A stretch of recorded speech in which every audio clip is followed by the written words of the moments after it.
Logo que eu fui fazer o storytelling, eu me arrependi do título. Porque eu falei assim, meu Deus do céu, como é que eu vou falar disso tudo em 15 minutos? A hora que eu vi esse monte de palavra, eu falei, tá bom, vai ser fácil, né? Em 15 minutos eu tenho que falar de tudo isso. Gente, assim, primeiro, boa tarde. Muito feliz, né, de falar depois dessas duas falas lindas de vocês. Parabéns mesmo. A gente sabe o que é a gestão da escola, né? O que é esse desafio aí diário. E quando eu olhei para isso, eu falei assim, meu Deus, do que exatamente eu preciso falar quando eu chegar lá? Qual é o ponto? Que é o ponto em que a gente precisa pensar essa urgência de inovação, toda hora é inovação, vamos inovar na escola, vamos inovar aqui. E, na verdade, o importante é a gente falar disso aqui. Como é que a gente ressignifica o modelo de gestão, pensando em quê? Em desenvolvimento humano.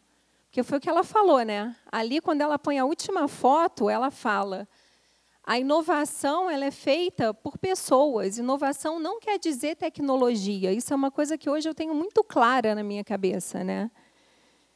E como é que a gente explica isso? Como é que a gente explica quando a gente está falando dessas pessoas que constituem essa gestão da escola?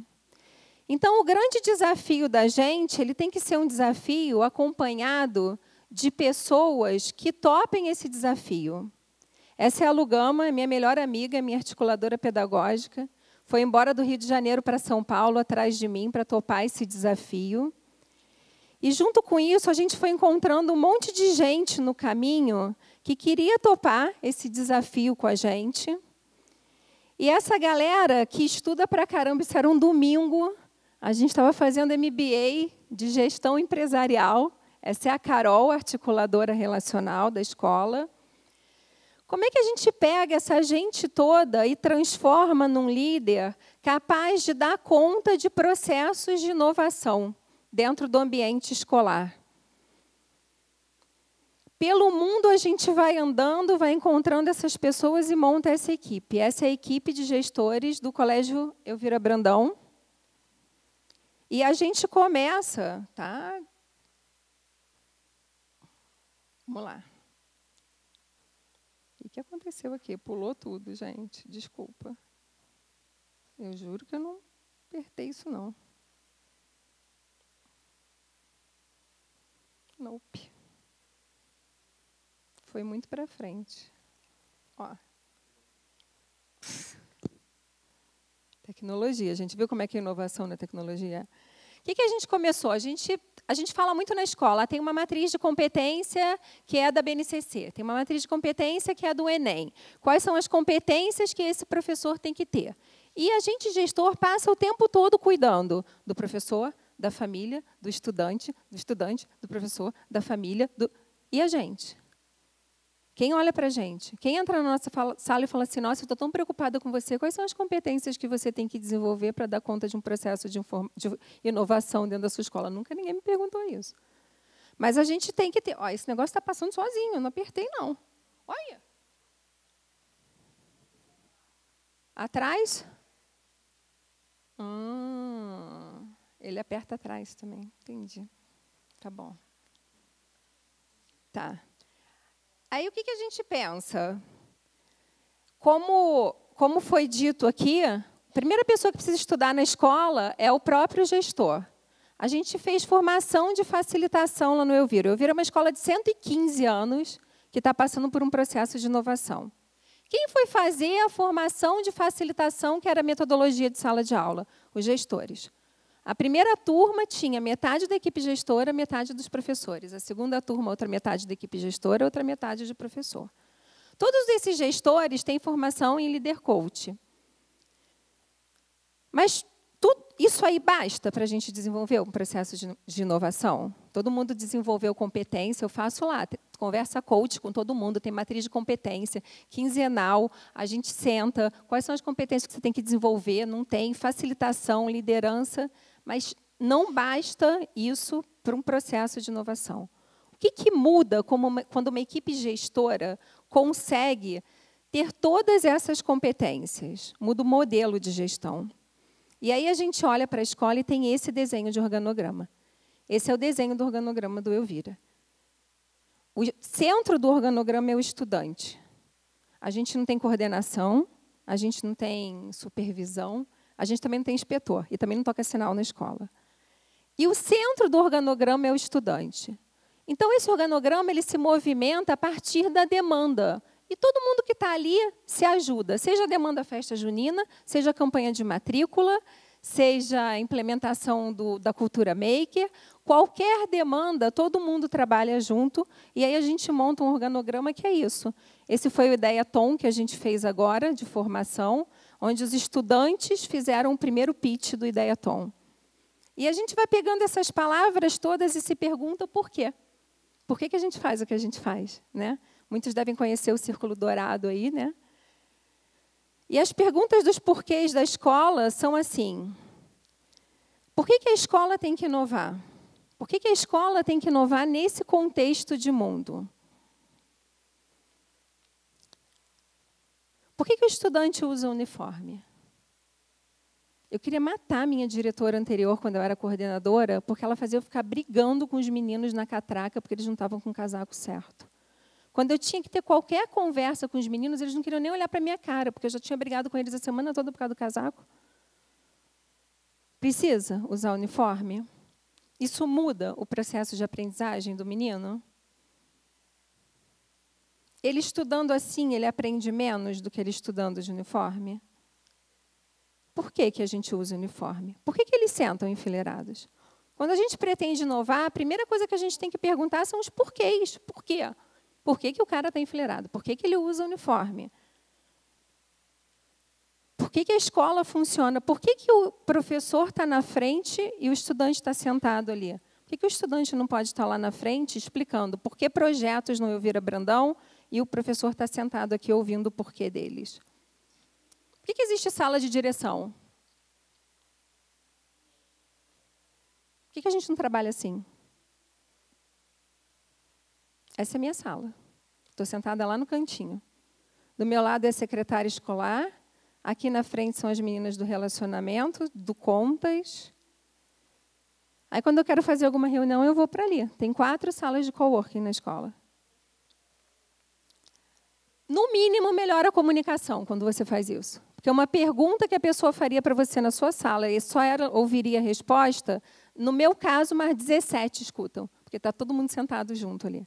O mínimo que melhora é a comunicação, fora as relações, tudo isso. Por que toca sinal na escola? A gente não quer desenvolver autonomia no estudante? Ele tem que saber a hora que ele tem que entrar na sala dele. Essa responsabilidade é dele, não é nossa, nem do sinal, nem do inspetor. Eu não desenvolvo autonomia em ninguém que não sabe que a responsabilidade dele de entrar na sala é naquele horário. E por que a escola precisa inovar? Aí a gente ouviu falar tudo isso aqui hoje, né?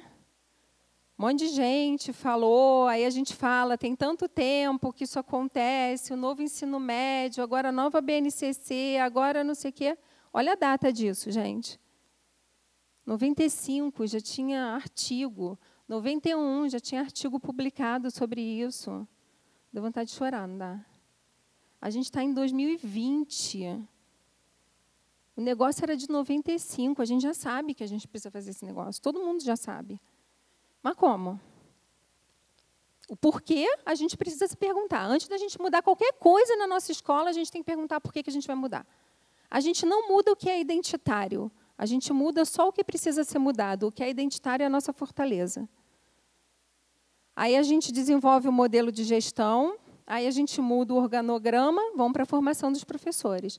Aí eu tenho uma equipe hoje de 14 gestores, sejam eles do lab criativo, do relacionamento ou da gestão pedagógica, que tem as mesmas competências e as mesmas formações. A minha gestora do lab criativo faz desenvolvimento do meu professor do ensino médio. A minha gestora do relacionamento desenvolve o professor da educação infantil. E aí a minha coordenadora pedagógica, que não existe, mas se existisse ela se chamaria assim, não fica com 17 pessoas, enquanto o outro fica com nenhum. Você muda a proposta de formação da escola. Todos os gestores são responsáveis. E a gente tem os fractais internos. é a nossa rede de formação. Começou assim. Nesses fractais, ele foi construído de maneira co-criada. 49 pessoas da escola desenharam a matriz do educador. O educador do Elvira tem que ter essa competência. Só que quando aquelas pessoas construíram aquilo, a Lucielena e o Zé Maurício, que ajudaram, uma de geografia e outra de ciências, falaram assim, sistematização de registro de sala de aula eu sei fazer, eu posso dar esse fractal. Aí, a Amanda e a Nani, que são estudantes de estudos literários, elas cuidam da identidade literária da escola, falaram, a norma culta da língua portuguesa, eu posso dar esse fractal. E aí a escola se tornou uma escola capaz de aprender e de ensinar com ela mesma. Então, ao mesmo tempo, às segundas-feiras, eu tenho 6 fractais que acontecem ao mesmo tempo e o professor pode escolher aquele que ele precisa fazer, independente dele ser da educação infantil ou do ensino médio.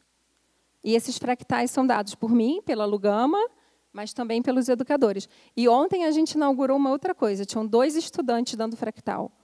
Um sobre cultura Marvel, para ver se os professores entendem esse universo deles, e o outro sobre RPG. E aí as escolas vão lá no Elvira. O Elvira é uma escola muito aberta. Ano passado a gente recebeu 92 escolas lá. Então, a gente já tem um grupo de estudantes que recebe. Aí tem escola de Salvador que vai lá, passa 3 dias lá dentro. Escola do Rio que vai lá, passa 1 semana. E aí os meninos já estão super acostumados com isso acontecendo. Aí as escolas falaram, a gente pode participar dos fractais? Aí eu falei, meu Deus, calma aí, a gente não tinha pensado nisso. E aí a gente agora tem fractais externos. Gente, assim, não sei se eu sobrevivo esse ano, mas esses estão rodando, já aconteceram alguns, vão acontecer outros. Por quê? Porque a fortaleza disso tudo é a gente criar uma rede de aprendizagem. Sabe o que é mais legal disso? É ter outras escolas dentro do Elvira. Hoje nós somos 23 escolas no Fractal. A gente vai fazer o nosso primeiro grupo de estudo, sabe sobre o quê? Fundamental 2, que é o nó para todo mundo. Não dá mais para eu reclamar das crianças do 7º ano. Eu preciso achar um jeito de resolver esse problema. Eu, sozinha, nos meus 4 muros, eu não vou resolver nunca. Mas as 12 escolas que querem participar, tem muito mais chance da gente resolver junto. E a gente vai montando essa rede, esse foi o curso de liderança. Mas o que a gente faz com tudo isso, com todas essas escolas? A gente está trabalhando com desenvolvimento humano. A gente tem que tornar a escola esse espaço de convivência, esse espaço de trocas, esse espaço de compartilhamento, de práticas diferenciadas. As crianças precisam se olhar. Se a gente não oportunizar momentos que os nossos professores se olhem, que a gente olhe para a nossa equipe gestora, os meninos nunca vão se olhar dentro da sala. Outro dia eu faço mentoria em 3 escolas, né? Quer dizer, eu replico esse que eu faço no Elvira em 3 escolas. É o meu trabalho do MBA. Aí eu fiz assim, estava todo mundo cansado, a gente tinha feito conversa coach o dia inteiro, todo mundo já tinha chorado naquela sala, porque às vezes choram, né? Aí, 6 horas da tarde, a gente tinha que começar uma oficina sobre Peter Senge de organizações aprendentes. Aí eu olhei para aquelas pessoas e falei, Senhor, vamos lá, gente, levanta. Vamos fazer uma coisa, respira. Escolhe uma pessoa aqui dessa sala e dá um abraço nessa pessoa e deseja para essa pessoa que a gente fique bem até às 9 da noite aqui estudando. Eles não pararam de se abraçar. As pessoas ficaram 5 minutos se abraçando. O negócio terminou num abraço coletivo. A minha sensação é que aqueles educadores, aqueles gestores nunca tinham se abraçado. E se eles não fazem isso com eles, como é que os meninos vão se escutar na sala? E aí a gente pega todas essas palavras e, na verdade, o que a gente tem que pensar é que a gente está trabalhando com gente.